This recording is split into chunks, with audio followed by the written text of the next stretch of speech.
those tensions. If the goal is to relieve distressing symptoms of autism, what, if anything, should be done for, was it your nephew?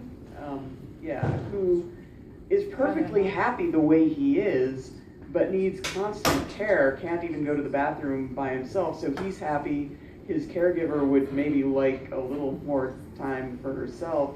You know, what should be done for him if he's happy the way he is? Well, if he's happy, he needs a safe place to live. If he's unhappy, I think that's the thing. I think the duty is that if somebody is unhappy, we have a duty to develop therapies or techniques that would relieve the unhappiness. But a person who is happy deserves a safe environment in which to be happy. And I think that's a paramount concern for many parents. What will happen after I'm gone? What will happen when my son can't live with me? And that's why his mother-in-law worked to build these communities. And we need more of that in this country. That's a really contentious topic. Do you think there's any chance we're going to have the infrastructure to have a caregiving community so that one person isn't, always, doesn't have to give up a career to have a happy kid? I think that if we were guided by Jewish social services, or even in previous years as Catholic social services, there are, for a long time, faith-based groups took the care of their populations in hand. We now have this idea that the government is going to do it for us. And I think throughout history, it has been smaller tribes and not government that has taken that action. And I would say to all of you that if we want to make things better for autistic people, it will be we autistic people that do it.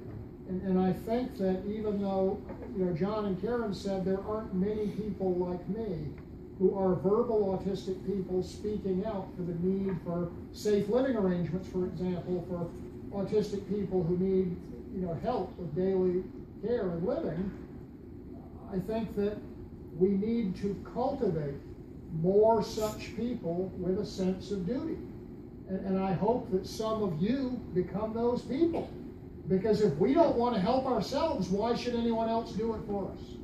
I would just caution, I would always agree with absolutely everything that you say going forward. I would just caution about romanticizing the past, because...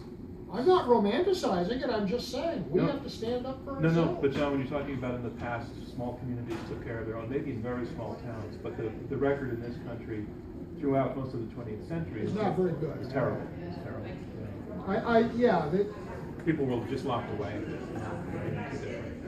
So, I'm listening to all of these things, are wonderful thoughts and ideas, but as a mother of one child officially just diagnosed, a second who has an evaluation coming up, and a third who we're keeping an eye on, what can I do as a mother and a voice for them? They're both nonverbal, an advocate, rather than just talking about what we should do, like what are specific places we can go and things we can do to bring this awareness and better the future for this next generation? Well, part of it is never giving up, and part of it is figuring out the needs of your child and children and filling them and convincing the community that they need to be part of it. And without the community, it's very difficult. But right now, as young children, you're their advocate, you're their voice, and you have to get out there and fight for them. I guess my question is more like, how do I find a community to speak to? I guess not like the organizations or the things that are bringing awareness to this. How do you get involved? I feel like right now I'm in this isolated state. Have you joined the Autism Society of Southern Arizona has a booth right out in front here. They can connect you. Yeah. And the University of Arizona is very involved in the autism community. There's a program called Chapel Haven West.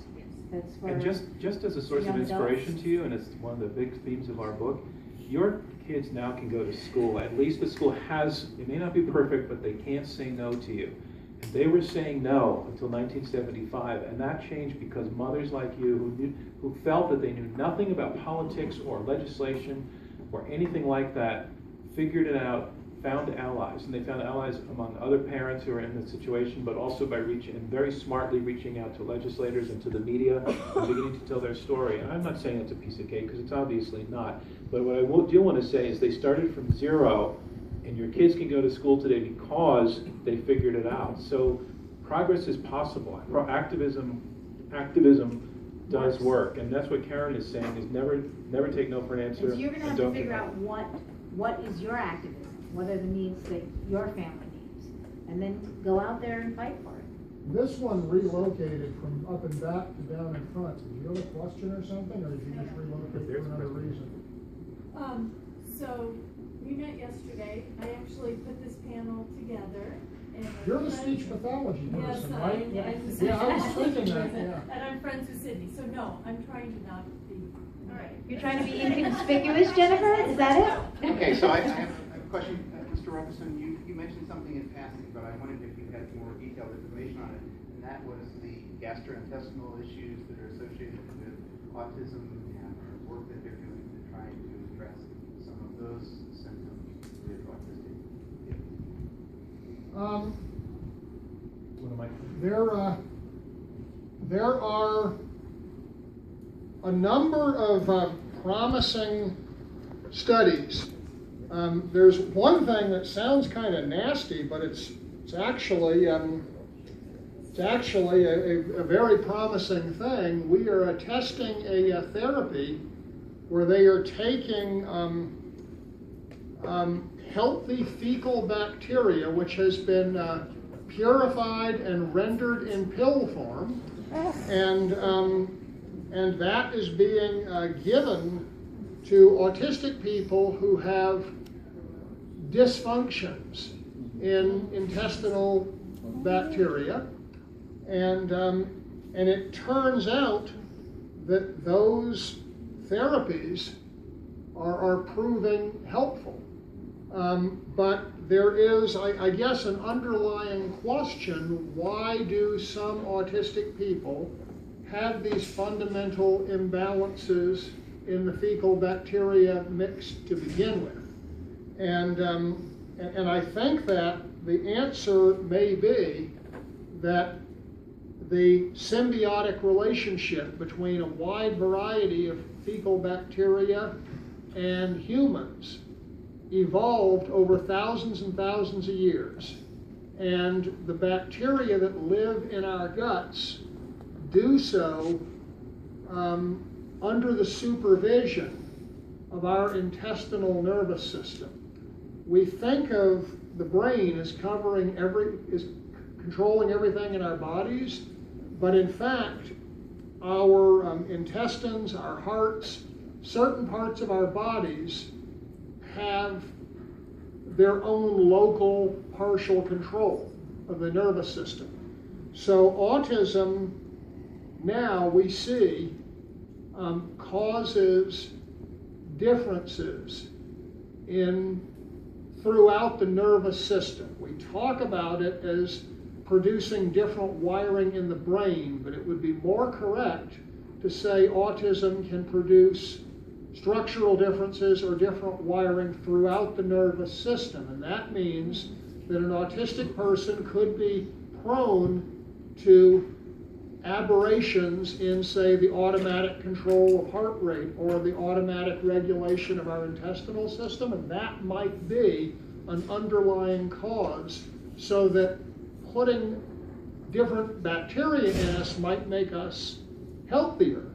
But to actually fix that problem, we might have a much more deep-seated and more unchangeable thing.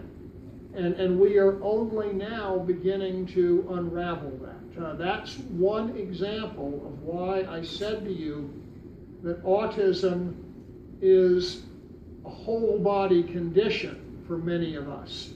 And many of us live with, say, I have a heart arrhythmia now.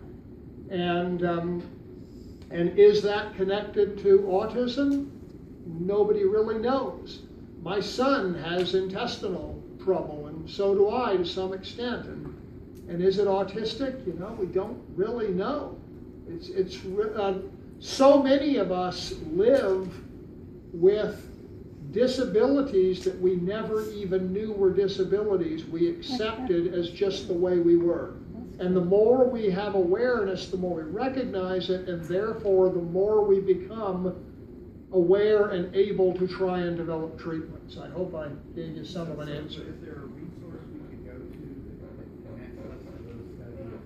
I think if you were to Google autism fecal bacteria replacement studies, we have a couple studies right now that are trials through the NIH and through the Department of Defense, and you could go to the respective government websites. So I think our NIH one's called clinicaltrials.org or .gov. We have another one for studies that you can look at. I can't tell you more precisely, but they're out there and you can investigate them. I just wanted to comment that the research that you're talking about is vast. There are enormous a number of people involved in what we're learning from that research. But the response to what we do when we have children who are somewhere on the spectrum is likely to be very much more small scale and intimate. It's not even at the level of the school system or at the level of a school. It's a level of the neighborhood and your neighbors, and knowing people and educating people about what's going on here and working at that level with individuals to get people to all work together to accommodate or help or recognize people who are on the spectrum. And so you're going to respond to that. Please do. That's a story that you're going to read in a different. No, not in my book. You're going to read it in a different key book. They tell the story of Donald Triplett, who was the first person diagnosed with autism in the United States. He is not the first person diagnosed with autism. We don't even know who that is, but he's the first American diagnosed with autism. And one thing about Mr. Triplett is he's still living. He's 80-some years old, and he has been able to have a good life, in part because his family was prominent in the town, and they were respected, and because of their position in the town, he was accepted and sheltered and supported. And I think that the lesson we can all take away from that is that any of you who are parents or brothers or sisters or mentors to an autistic person, you can use your reputation and power in your community to ensure that autistic people in your life are treated respectfully and compassionately and protected and supported. You know, just as John said, the systemic treatment of people with disabilities in our country in the last 100 years is pretty shameful. It's also true that there are some shining examples like the treatment of the Triplett family. And we all have the means to replicate those things in a small way in our communities. And we need to do that. Which is a wonderful way to end. I know there's still lots of questions. I want to respect everybody's time. All of the authors we're going to be escorted out. So please accompany them and ask your questions and buy their books.